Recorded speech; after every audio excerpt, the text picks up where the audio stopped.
बिस्मिल्लाहिर्रहमानिर्रहीम। अस्सलामु अलैकुम students, welcome to the mathematics learner.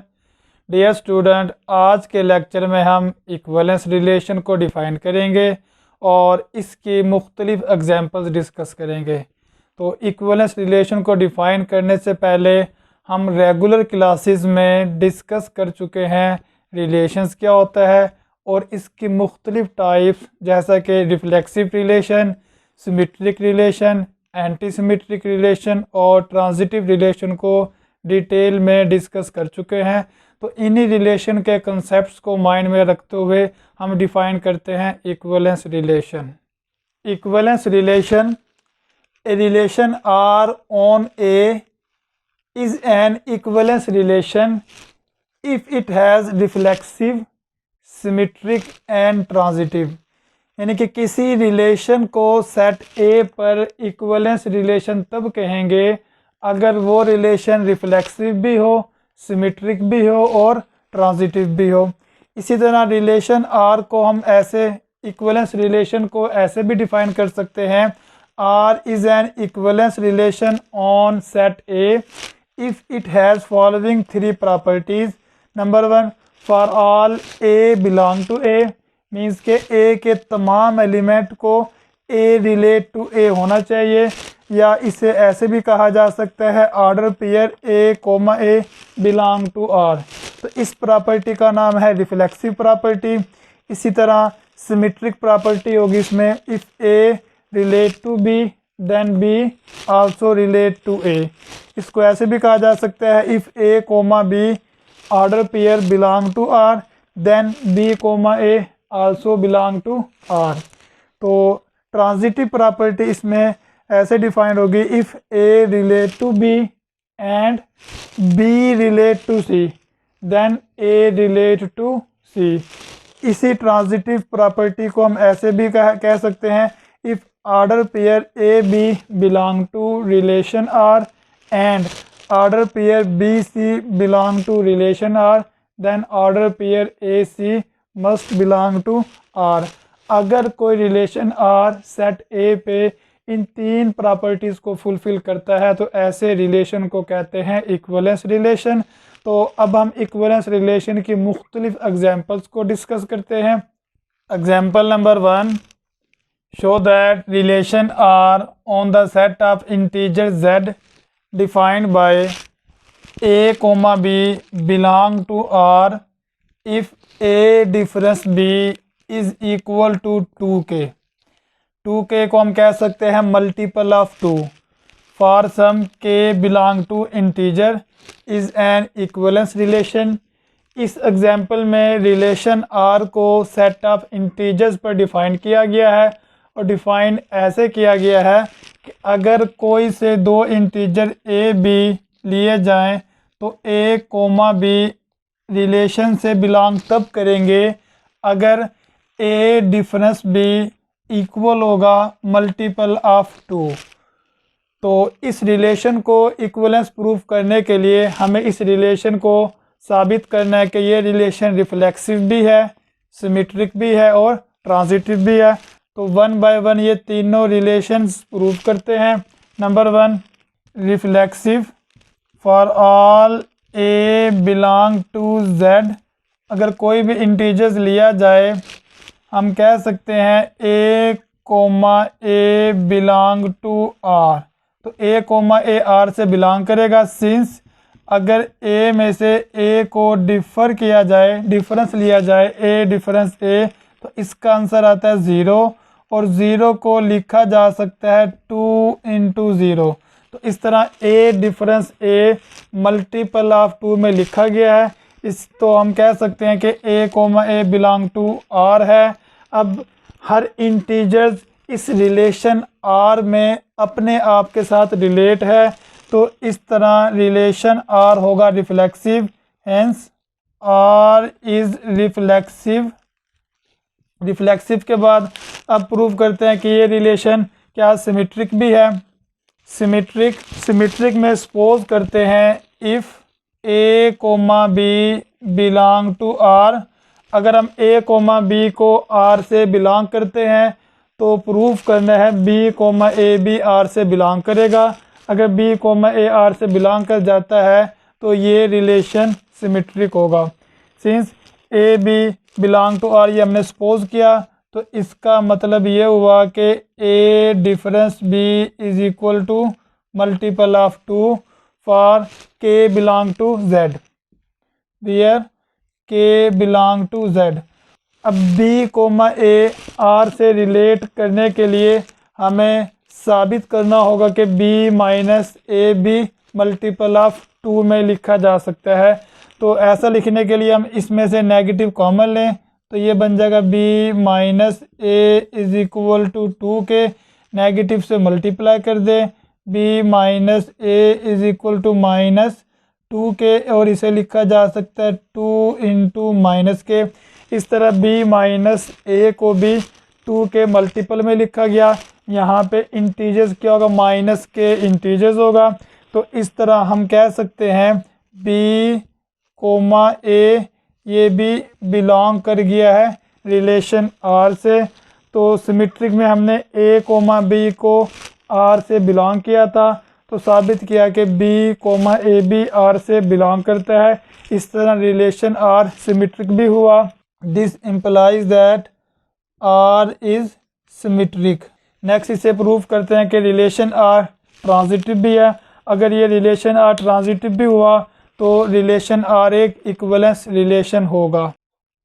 Relation R को ट्रांजिटिव प्रूफ करने के लिए हम सपोज करते हैं if A comma b belong to R and b comma c also belong to R. ये तो हमने सपोज किया है कि अगर ये दो ऑर्डर पेयर आर से बिलोंग करते हैं तो हमने साबित करना है कि ए कोमा सी भी आर से बिलोंग करेगा। अगर ए कोमा सी आर से बिलोंग कर जाता है तो ये रिलेशन आर ट्रांजिटिव होगा। अब चूँकि ए कोमा बी आर से बिलोंग कर रहा है और बी कोमा सी भी आर से बिलोंग कर रहा है, तो ये इस कंडीशन को फुलफ़िल करेंगे। मीन्स के A minus B is equal to multiple of 2, इसे 2k1 की फॉर्म में लिखा। एंड इसी तरह b माइनस सी को भी लिखा जा सकता है 2 के मल्टीपल में। यहाँ पे हम इंटीजर k2 ले रहे हैं, वेयर k1 कोमा k2 ये दो इंटीजर्स लिए हैं। तो अब हमने साबित ये करना है कि a कोमा b भी r से रिलेट करेगा। तो a कोमा c r से रिलेट तब करेगा जब a डिफरेंस c को भी 2 के मल्टीपल में लिखा जाएगा। तो a डिफरेंस c को 2 के मल्टीपल में लिखने के लिए इन दोनों इक्वेशनों को मैं ऐड करने लगा हूँ।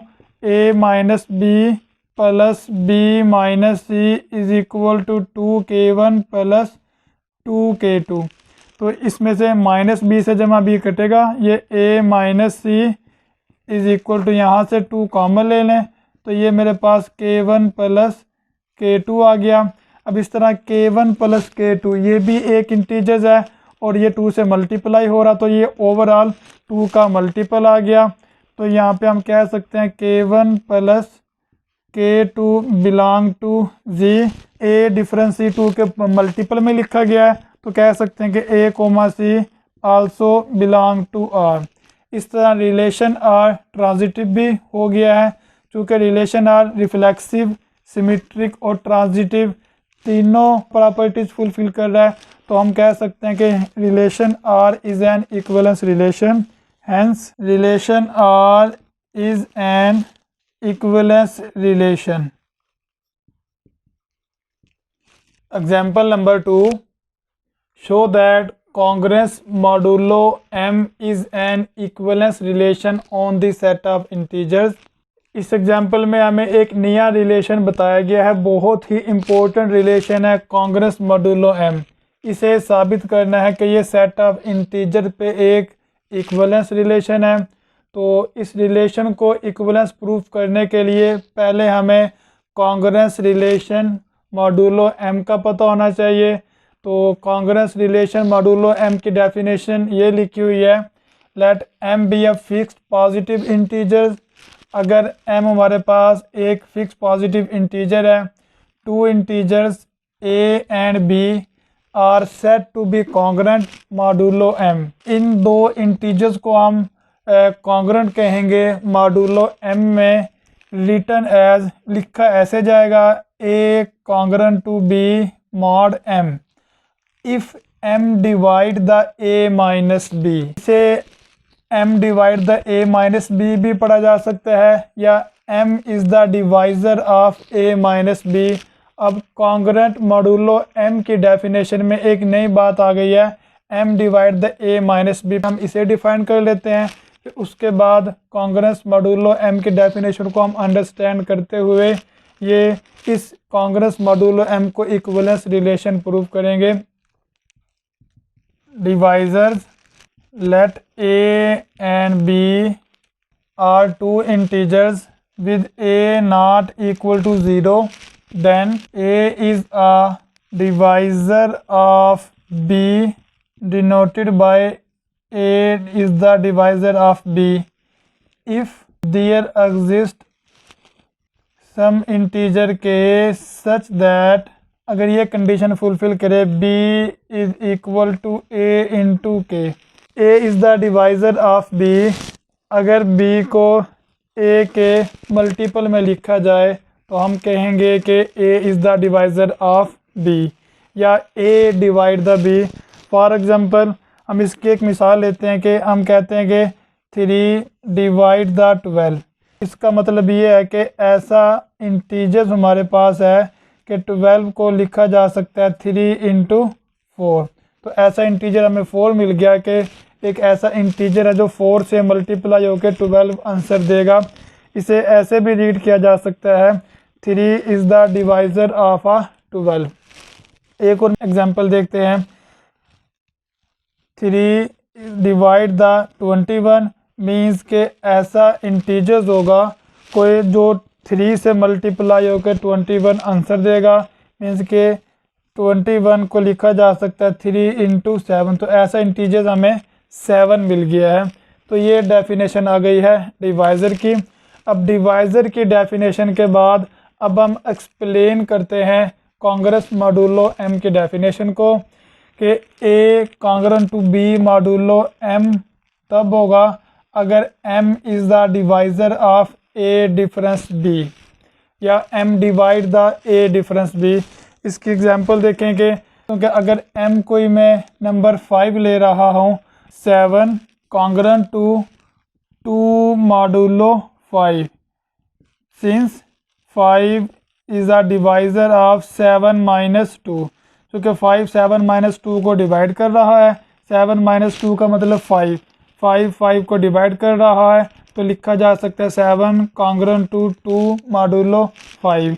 इसी तरह मैं एक और एग्जांपल ले रहा हूँ, अगर m मेरे पास 5 ही है तो एग्जांपल यहाँ पे मैं लेने लगा हूँ 19 कॉन्ग्रेंट टू 4 मॉड 5, के 19 कॉन्ग्रेंट होगा 4 मॉड 5 में, चूँकि 5 is a divisor of 19 minus 4, कि 19 में से 4 को सब्ट्रैक्ट करें तो 5 इसे डिवाइड करता है, यानी कि 5 is the divisor of 15। Similarly 21 congruent to 1 mod 5। तो ये मॉडुलो 5 में चंद एक एग्जांपल लिए हैं कि मॉडुलो 5 में 7 कॉन्ग्रेंट होगा 2 मॉडुलो 5 के, 19 कॉन्ग्रेंट है 4 मॉडुलो 5 के, और 21 कॉन्ग्रेंट टू 1 मॉडुलो 5। चूँकि 5 is the divisor of 7 minus 2, 5 is the divisor of 19 minus 4, और 5 is the divisor of 21 minus 1। Since 5 is a divisor of 21 minus 1, 21 में से 1 सब्ट्रैक्ट हो तो 25, 20 का डिवाइज़र है, तो इस तरह 21 कॉन्ग्रेंट टू 1 मॉडुलो 5 होगा। तो अब इस दो डेफिनेशन को यूज़ करते हुए हम ये कॉन्ग्रेंस रिलेशन मॉडुलो m को इक्विवेलेंस रिलेशन प्रूव करते हैं। पहली प्रॉपर्टी है reflexive, for all x belong to z। कोई भी इंटीजर लिया जाए तो इसे हम लिख सकते हैं x congruent to x mod m since m divide the x minus x।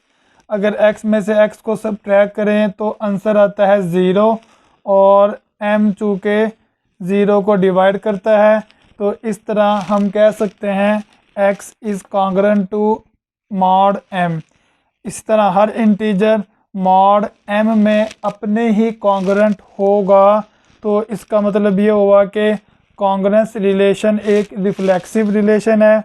This implies that congruence is a reflexive. तो ये साबित हुआ कि कॉन्ग्रुएंस रिलेशन एक रिफ्लेक्सिव रिलेशन है। दूसरी प्रॉपर्टी इसमें है सिमेट्रिक। Number 2 symmetric. अब सिमेट्रिक प्रॉपर्टी क्या है? Suppose that x congruent to y mod m। Suppose ये क्या कि x कॉन्ग्रुएंट है y मॉड m के, तो साबित इसमें हमने ये करना है कि y congruent to x mod m होगा। अब y congruent to x mod m को साबित करने के लिए पहले हम इसकी डेफिनेशन यूज़ करते हैं। अगर x congruent to y mod m है तो इसका मतलब ये हुआ कि m is the divisor of x minus y। Congruence की डेफिनेशन लगाई जो मैंने यहाँ पे ये लिखी हुई है, m divide the x minus y। अब यहाँ पे डिवाइज़र की डेफिनेशन लगाएं। डिवाइज़र की डेफिनेशन ये लिखी हुई है, a is the divisor of b then there exist some integer c such that b is equal to a into c। अब m is the divisor of x minus y then there exist some integer k such that x minus y is equal to k into m. तो यहाँ पर हमने ये divisible की definition apply की है। अब हमें प्रूफ ये करना है y congruent to x mod m। तो इसके लिए नेगेटिव यहाँ से कॉमन लें, नेगेटिव कॉमन लें तो ये y minus x is equal to k into m हो जाएगा। नेगेटिव से मल्टीप्लाई किया, y minus x is equal to minus k m आ गया और इसे हम लिख सकते हैं y minus x is equal to m into minus के।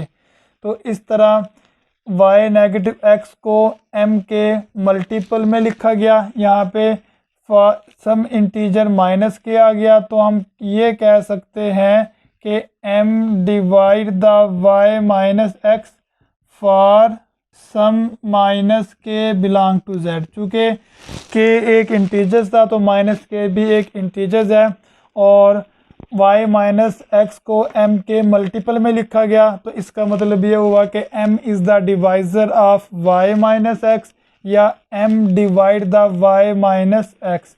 अगर m y माइनस एक्स को डिवाइड करता है तो यहाँ से हम कह सकते हैं कि ये इसे कॉन्ग्रुएंस की फॉर्म में लिखा जा सकता है। This implies that y congruent to x mod m। तो इस तरह हमने ये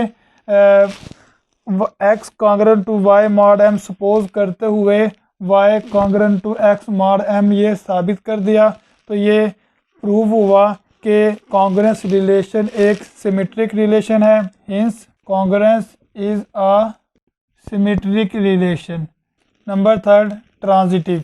ट्रांजिटिव रिलेशन प्रूफ करने के लिए let x congruent to y mod m ये हमने सपोज किया and y congruent to z mod m। ये दो हमने कॉन्ग्रुएंस रिलेशन सपोज किए और साबित ये करना कि x congruent to z mod m।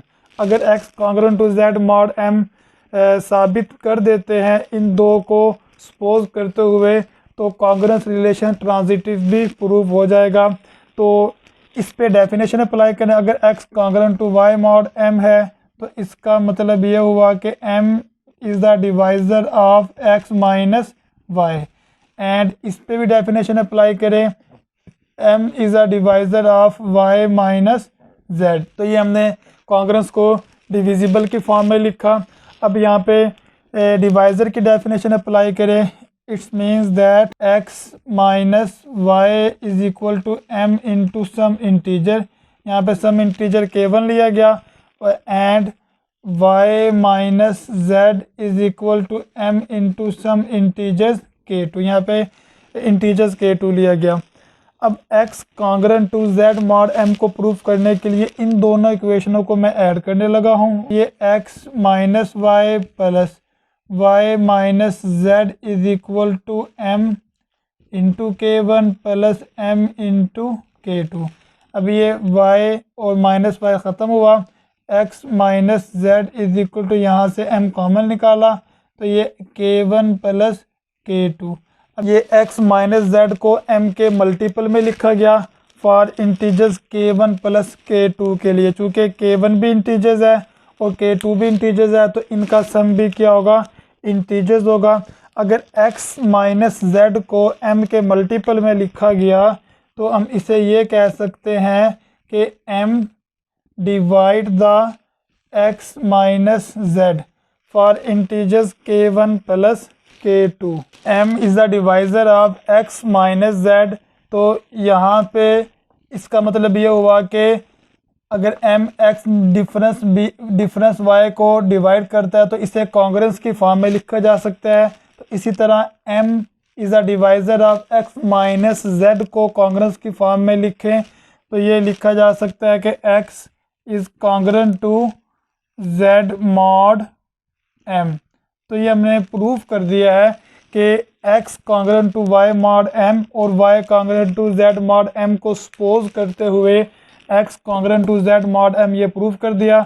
तो it means that congruence is transitive. तो इस तरह कॉन्ग्रेंस रिलेशन को रिफ्लेक्सिव, सिमेट्रिक और ट्रांजिटिव तीनों रिलेशंस प्रूफ कर दिया। तो इसका मतलब ये हुआ कि कॉन्ग्रेंस रिलेशन एक इक्विवेलेंस रिलेशन है। Hence congruence modulo m is an equivalence relation. तो ये हमने साबित कर दिया कि कॉन्ग्रेंस मॉडुलो m एक इक्विवेलेंस रिलेशन है। Example number 3, let a be a non-zero integer and let approximate be the relation on a cross a defined by order pair AB approximate CD whenever AD is equal to BC। अब यहाँ पे approximate का एक relation लिया गया है Cartesian product पे ए cross ए पे, और रिलेशन को इस तरह डिफाइन किया गया है कि दो ऑर्डर पेयर अप्रोक्सीमेट होंगे अगर ए और डी का प्रोडक्ट बी और सी के प्रोडक्ट के इक्वल है। तो इस तरह अप्रोक्सीमेट का रिलेशन डिफाइन किया गया है और हमें प्रूव ये करना कि ये अप्रोक्सीमेट का रिलेशन एक इक्वलेंस रिलेशन है on A cross A. Cartesian product A cross ए पे ये एक इक्वलेंस रिलेशन है। तो इसे पहली प्रॉपर्टी प्रूफ करते हैं रिफ्लेक्सिव की। Reflexive for all a comma b belong to a cross a. अगर ए क्रॉस ए का कोई भी ऑर्डर पेयर लिया जाए तो उसे हम लिख सकते हैं ए कोमा बी अप्रोक्सीमेट ए कोमा बी। सिंस यहाँ पे डेफिनेशन अप्लाई करें, चूँकि ए को बी से मल्टीप्लाई करें तो ये इक्वल होगा बी को ए से मल्टीप्लाई करें। ए बी का प्रोडक्ट और बी ए आपस में इक्वल है, इसलिए ए बी अप्रोक्सीमेट होगा ए बी के। तो यहाँ पे साबित हुआ कि हर ऑर्डर पेयर अप्रोक्सीमेट में अपने आप के इक्वल है। तो साबित हुआ अप्रोक्सीमेट इज़ आ रिफ्लेक्सिव। तो ये रिलेशन रिफ्लेक्सिव साबित हुआ। रिफ्लेक्सिव के बाद सेकंड नंबर पे हम प्रूव करते हैं इसमें सिमेट्रिक। सिमेट्रिक के लिए हम सपोज करते हैं suppose that order pair A B approximate order pair c d. तो प्रूव हमें अब इसमें यह करना है कि order pair c d approximate to order pair A b के। अगर हम ये प्रूव करने में कामयाब हो जाते हैं तो अप्रोक्सीमेट रिलेशन सिमेट्रिक रिलेशन भी होगा। अब इस सपोजिशन को इस्तेमाल करते हुए अगर order pair A B approximate to order pair c d है तो इसका मतलब ये हुआ this implies that a d is equal to b c. A d और बी सी आपस में इक्वल हैं। इसे हम ऐसे भी लिख सकते हैं b c is equal to a d, और बी सी की बजाय इसे अगर सी भी लिखा जाए और इसे डी ए लिखा जाए तो इसे इस तरह भी लिखा जा सकता है। चूँकि ये नॉन ज़ीरो इंटीजर्स है और नॉन ज़ीरो इंटीजर कम्यूट करते हैं, तो यहाँ पे इन्हें ऑर्डर पेयर की फॉर्म में लिखें तो ये लिखा जा सकता है order pair approximate order pair. तो यहाँ पे सी और साथ यहाँ पे बी आ गया, तो इधर लिखें बी, और इधर हमारे पास कोमा डी और इधर ये ए आ गया। तो इस तरह order pair c d approximate हुआ ऑर्डर पेयर ए बी के। तो सपोज हमने ये किया था order pair A B approximate है ऑर्डर पेयर सी डी के, तो साबित ये किया कि order pair c d approximate to order pair A b के। इसका मतलब ये हुआ कि अप्रोक्सीमेट रिलेशन एक सिमेट्रिक रिलेशन है। This implies that approximate is a symmetric. Third property prove करनी है इसमें, transitive pose order pair A B approximate to order pair c d and order pair c d approximate to order pair E f. ये दो हमने order pair को approximate suppose किया, और prove ये करना है इसमें order pair A B approximate to order pair E f. अगर ये साबित हो जाता है तो ये रिलेशन ट्रांजिटिव भी हो जाएगा। इस पे अप्रोक्सीमेट की डेफिनेशन अप्लाई करें। This it means that a d is equal to b c, और यहाँ पे डेफिनेशन अप्लाई करें c f is equal to d e. तो ये इन पे डेफिनेशन अप्लाई की है। अब इन दोनों को मल्टीप्लाई करें, a d into c f is equal to b c into d e. इन्हें मल्टीप्लाई किया। अब इनमें से कुछ एलिमेंट कॉमन आ रहे हैं, तो डिवाइड कर दें इसे डिवाइडेड बाय सी डी। तो नॉन ज़ीरो इंटीजर पे इसे डिवाइड किया जा सकता है। सी डी पे इसे डिवाइड करें तो डी और सी कटेगा, तो यहाँ पे A F is equal to B E आ गया। और इन्हें ऑर्डर पेयर की फॉर्म में लिखें तो ऑर्डर पेयर की शक्ल में लिखा जा सकता है ये order pair approximate to order pair. यहाँ पे ए और इधर आ गया है एफ, इसी तरह यहाँ पे बी और इधर आ गया है ई। तो इस तरह ही हमने साबित किया कि order pair A B approximate to order pair E F के। It means that approximate is a transitive relation. इस तरह जो रिलेशन अप्रोक्सीमेट का यहाँ पर डिफाइन किया गया है ये रिफ्लेक्सिव भी हुआ, सिमेट्रिक भी हुआ और ट्रांजिटिव भी हुआ। का मतलब ये हुआ कि ये रिलेशन एक इक्विवेलेंस रिलेशन है, hence approximate is an equivalence relation.